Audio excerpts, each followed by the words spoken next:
Apa kabar? VOA Reportase Weekend kembali menjumpai Anda bersama kami berdua dari Amerika Serikat. Dari negara bagian Maryland ada saya Vina Muptadi. Dan saya Ian Umar dari apartemen saya di Washington DC. Apa kabar pemirsa? Mudah-mudahan sehat-sehat semuanya. Dan saat ini kita sudah menjelang akhir tahun. Sudah rencanain belum liburan Nataru? Alias Natal dan Tahun Baru. Iya benar sekali. Nah sebenarnya Natal dan Tahun Baru ini agak berbeda mungkin ya. Mudah-mudahan COVID dan juga pandemi agak mereda sedikit, tapi tetap ada prokes atau peraturan protokol kesehatan yang harus kita terapkan. Saya sih rencananya masih lelo aja, Vin. Mungkin ada rencana sedikit kemana keluar, ataupun juga nggak jauh mungkin domestik ya. Dan kalau kamu gimana? Iya nih, belum mikirin juga mau kemana, padahal putri saya libur sekolahnya dan saya juga libur kuliahnya. Jadi kayaknya mesti dimanfaatkan untuk menghabiskan waktu bersama keluarga. Mungkin habis ini saya akan riset-riset, Google dikit ya kan, cari info mungkin masih ada tempat yang aman sekaligus juga masih terjangkau. Penting banget ya. Oke pemirsa, kita punya banyak cerita menarik untuk Anda di Reportase Weekend. Kami mengajak pemirsa untuk melihat suasana festival zaman pembaharuan dulu atau Renaissance di abad ke-14 hingga ke-17. Festival ini secara tahunan selalu menarik ribuan pengunjung untuk merasakan suasana era itu dan juga makanan khas di zaman Renaissance. Sejak pandemi, KBRI Washington DC mengadakan kegiatan seni virtual bagi warga Amerika dan diaspora Indonesia, seperti program belajar tari jaipongan. Para penari berasal dari berbagai negara bagian di Amerika.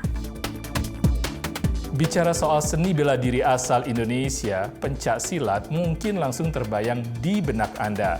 Tapi pernahkah Anda mendengar pukulan Cimindi Tulen? VOA mengajak Anda mengenal bela diri yang sering disingkat pukulan itu ke salah satu perguruannya di kota Boston, Massachusetts. Pemirsa, pandemi ini memang memengaruhi semua tatanan kehidupan kita. Coba di Indonesia misalnya, karena pandemi juga ya kan banyak bisnis makanan ini kemudian harus berinovasi menggunakan teknologi supaya bisa menjangkau dan merangkul lebih banyak orang. Lalu juga bisnis-bisnis harus lebih berkreatif lagi nih dalam menyuguhkan makanan yang unik. Terus ada informasi apa lagi nih yang terkait hal ini? Banyak sekali ternyata. Pandemi ini mendorong orang untuk menjadi lebih kreatif. Ini juga terjadi di India, tidak hanya di Indonesia. Ternyata banyak pengusaha yang juga mencari jalan lain untuk menjalankan bisnisnya. Dan juga muncullah ide-ide baru untuk bisnis makanan di masa pandemi ini.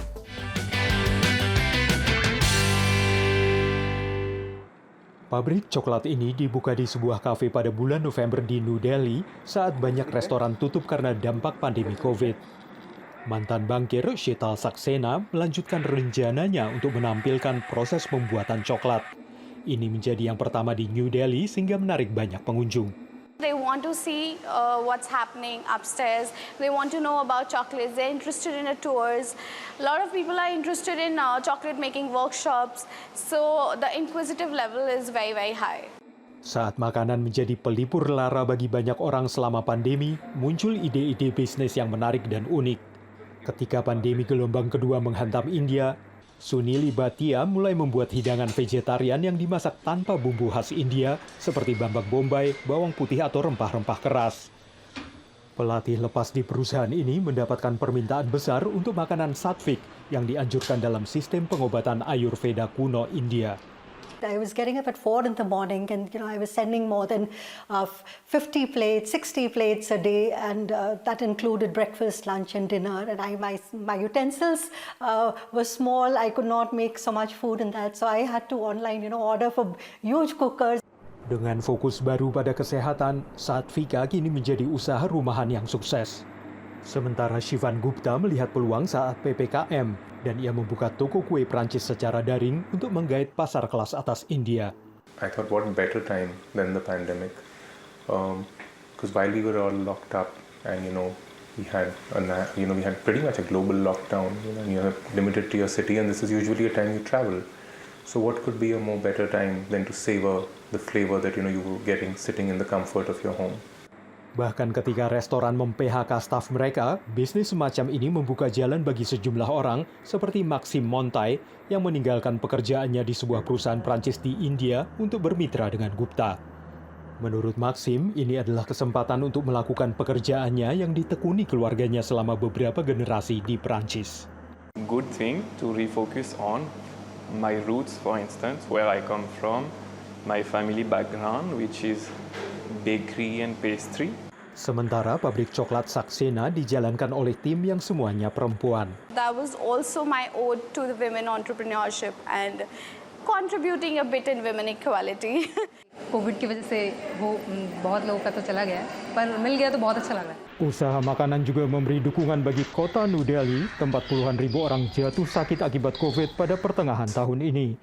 Meski secara umum sektor usaha terpukul oleh pandemi COVID, tapi ada juga pengusaha makanan yang melihat peluang untuk berkreasi dan berhasil membuka bisnis baru pada masa pandemi. Dari Arlington, Virginia, saya Helmi Yohanes dan tim VOA.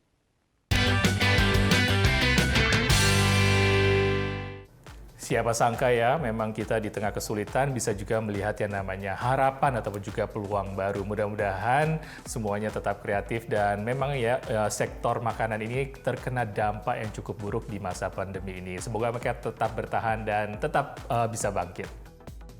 Amin, amin. Apalagi kita tahu banyak juga para pekerja yang kehilangan pekerjaan kan, kehilangan mata pencaharian. Jadi semoga dengan sektor makanan yang meskipun kecil ini bisa sedikit membantu. Pemirsa, reportase weekend akan segera kembali.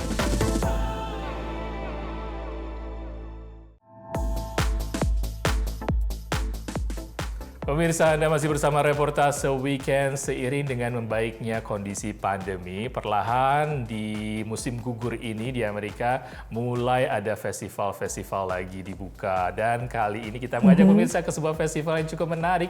Acaranya tahunan dan termasuk dalam kalender festival di negara bagian Maryland. Sebuah acara dikenal sebagai Festival Renaissance atau masa pembaruan. Dan kita dibawa ke era kerajaan-kerajaan Eropa di masa lampau. Seru banget deh kalau datang ke festival tersebut ya, serasa memasuki mesin waktu. Kita langsung dibawa ke abad 14 hingga abad ke-17 karena di sana orang-orangnya, pesertanya, penyelenggaranya, pengisi acara semua niat. Pakai kostum, bahkan sampai makanan-makanan yang disuguhkan juga makanan ala zaman dulu. Kayak apa sih? Kita lihat reportasenya.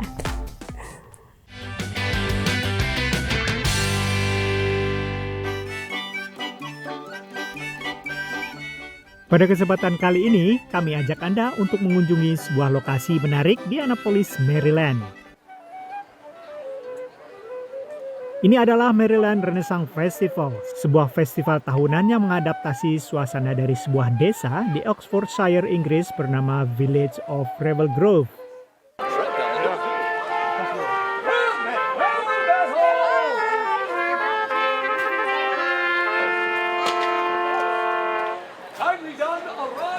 I am His Royal Highness King Henry VIII, and we are here this day attending a harvest festival with members of the royal court are just now approaching, and we are about to have a little show here.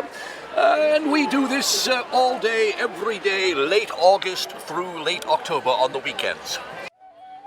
Agar sesuai dengan suasana dan situasi Village of Revel Grove di tahun 1534, mayoritas pengunjung yang datang menggunakan kostum lengkap dan menarik. Been coming here for 30 years, so they just sort of accumulate over time.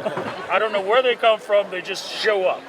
Seperti layaknya sebuah desa pada masanya, di sini kita juga bisa menemui tempat-tempat menarik seperti pengrajin lampu, pembuat koin hingga panggung pertunjukan dan hal-hal menarik lainnya. Apa yang bagus? Ada jousting, ada the braiders ini. The people that do the braiding. Makanan apa yang enak? Turkey leg. Karena penasaran, saya pun menuju ke lokasi yang menjual kaki kalkun atau turkey leg. Nah, ini dia nih namanya turkey leg, kaki kalkun.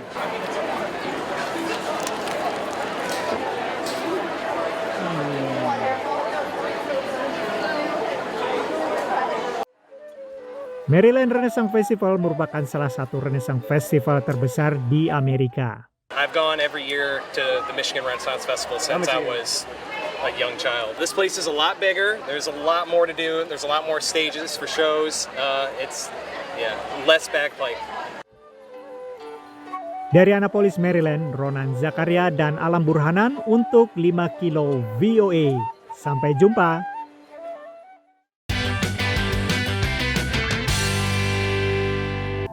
Wah, Ronan cukup serakah ya, itu 2 paha kalkun dipegang. Habis nggak ya? Itu menarik sekali ya, ternyata itu makanan di zaman Renaissance dan dia juga ikutan pakai kostum. Iya nih, aduh Ronan, nggak bagi-bagi ya, tolong. Nah pemirsa, sekarang kita beralih ke Jaipongan. Nah ini adalah sebuah event yang digelar oleh KBRI Washington DC, oleh bagian seni dan budayanya. Mereka memang rutin mengadakan kayak semacam pelatihan virtual ya, dan kemudian di akhir acara juga mengadakan sebuah pertunjukan Jaipongan Dance. Wah seru banget sih, langsung aja kita ajak Anda Jaipongan dalam tayangan yang berikut ini.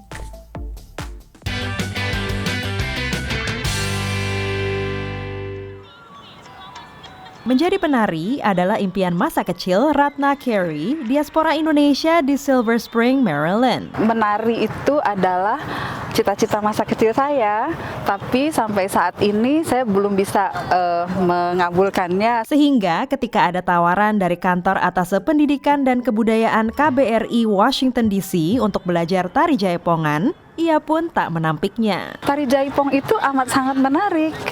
Apalagi dengan tari Jaipong yang saya pelajari ini adalah merupakan kombinasi dari gerakan-gerakan seni bela diri Sunda dan juga kelemah gemulaian wanita Sunda. Ia berlatih secara virtual bersama 11 penari dari beberapa negara bagian di Amerika. Dibimbing pelatih dari Institut Seni Budaya Indonesia Bandung, mereka berlatih 2 jam setiap minggu selama 2 semester. Menurut Ratna, pengalaman pertama belajar menari, apalagi secara virtual, tidaklah mudah. Ini dibenarkan Poppy Rufaidah, Atase Pendidikan dan Kebudayaan KBRI Washington DC. Tapi kalau virtual, gurunya harus sabar. Sabarnya apa? Gerakan pertama dia menari dari depan. Gerakan yang kedua dia menari dari belakang.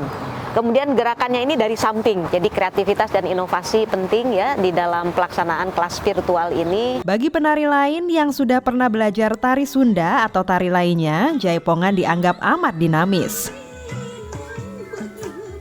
Seperti dikatakan Margot Lederer yang sudah mempelajari berbagai tari tradisional Indonesia sejak hampir 40 tahun lalu. And I've always wanted to learn this, Jaipongan, which combines pencak silat with some of the traditional Sundanese dance movements. Setelah 28 kali pertemuan, para penari diberi kesempatan untuk menampilkan hasil proses pembelajaran mereka melalui acara virtual showcase Jaipongan Dance. Dengan mengenakan baju Jaipongan yang dikirim KBRI, mereka menari di lokasi ikonik seperti Monumen Nasional dan Lincoln Memorial di Washington DC. Disaksikan secara virtual juga melalui media sosial, acara ini menjadi bagian diplomasi budaya KBRI. Diplomasi kebudayaan melalui tari Jaipongan itu sangat powerful sekali. Salah satu cara untuk membangun persepsi, membangun image bahwa Indonesia itu adalah negara yang memiliki keragaman budaya dan salah satunya lagi adalah dalam rangka untuk mengenal Indonesia dari unsur kebudayaan yang mudah untuk diterima. Tambah Poppy, sejak sejumlah program budaya virtual diadakan Maret 2020 lalu, pesertanya selalu bertambah. Sementara bagi para diaspora Indonesia ini, menari secara virtual mewujudkan impian untuk tampil di panggung global. My message to the diaspora who's living in America is, please take the lesson when you have the opportunity. No matter where you are, the Indonesian dances will carry you. Dari Washington DC, Dania Iman, Nia Iman Santoso, VOA.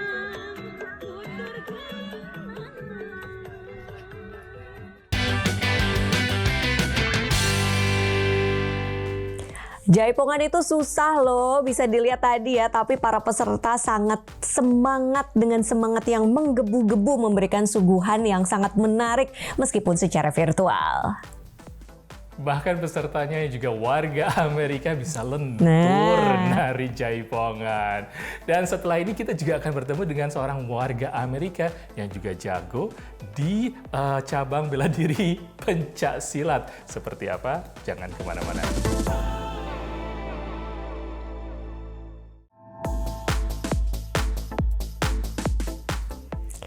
And we're back di VOA Reportase Weekend. Di segmen sebelumnya tadi kita suguhin jaipongan kan, yang ternyata dikatakan bahwa gerakan-gerakan jaipongan itu menyerap beberapa gerakan pencak silat. Nah, di segmen ini kita akan ketemu sama seorang perempuan Amerika yang mendalami semacam cabang pencak silat yang lahirnya itu dari zaman Belanda. Coba diceritain, Yan.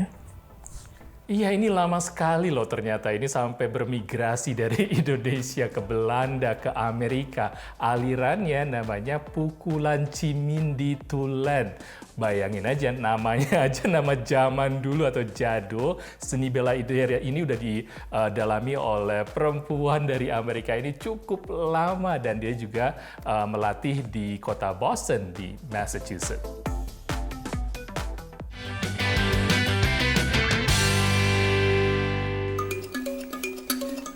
Sepintas seni bela diri ini mirip pencak silat. Tapi jangan salah, ini adalah pukulan Cimindi Tulen. A gentleman named Mas Guru Agong Willie Wetzel brought the art to the United States in 1956. Willie Wetzel mempelajari pukulan Cimindi Tulen dengan berguru kepada seorang pria di Bandung, Jawa Barat pada masa penjajahan. Beberapa tahun setelah Indonesia merdeka, ia dan keluarganya yang berdarah Indonesia-Belanda beremigrasi ke Belanda sebelum menetap di Amerika. VOA berbincang dengan salah seorang putra mendiang Willie Wetzel melalui sambungan telepon. My father took lessons from a master, and when he was a teenager, he used what he learned to teach other military personnel in the Royal Dutch Army. But the master had been teaching it for years and years before that. In fact, he was even teaching it in secret. He didn't teach it in the public in Indonesia. Kata pukulan dengan ejaan lama pada nama bela diri itu bermakna serangkaian pukulan dan tendangan. Cimindi adalah tempat bela diri itu berasal, sedangkan Tulen merujuk pada orisinalitas bela diri itu. Jennifer sudah menekuni pukulan selama 30 tahun. Perkenalannya berawal dari krisis kepercayaan diri. And I decided that I needed to go and study self-defense in order to grow a spine in all my meetings with my advisor for my undergraduate degree, my thesis advisor. Yeah, I felt like the minute I learned how to physically defend myself, it was like I could draw a line in the sand.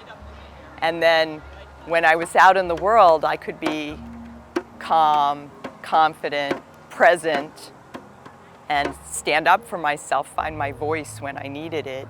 And I think that took me through everything else that I do in my life.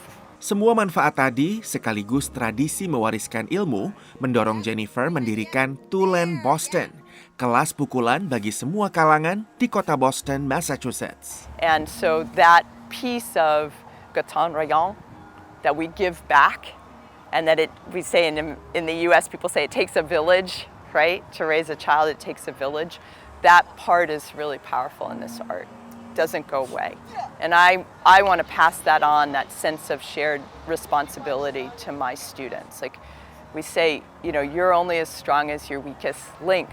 Sejak pandemi, Jennifer yang sehari-hari bekerja sebagai investor pada akselerator perusahaan startup hanya berlatih pukulan bersama 15 murid yang tersebar di berbagai lokasi.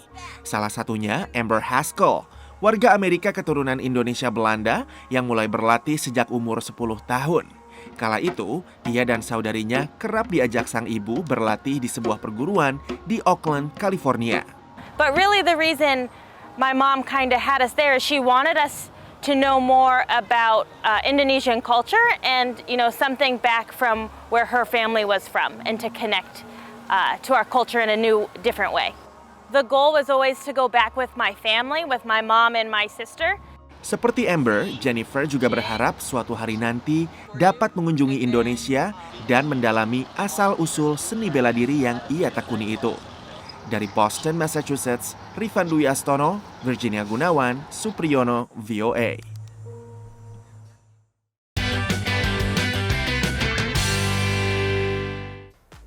Wah, pukulan Cimindi Tulen. Ini benar-benar otentik ya, zaman kuno banget, zaman dahulu pencaksilat Indonesia di zaman penjajahan dan tetap dipertahankan oleh perempuan Amerika ini. Jennifer ini sepertinya seorang suhu dan juga seorang pelatih yang sangat mumpuni. Good luck juga untuk Amber tuh yang katanya ingin pulang lagi ke Indonesia untuk belajar langsung dari para jagoan-jagoan pencaksilat di tanah air. Dan akhirnya saya Vina Muptadi pamit dulu dari negara bagian Maryland. Saya Ian Umar dari apartemen saya di Washington DC. Sampai ketemu lagi di reportase weekend berikutnya. Bye-bye.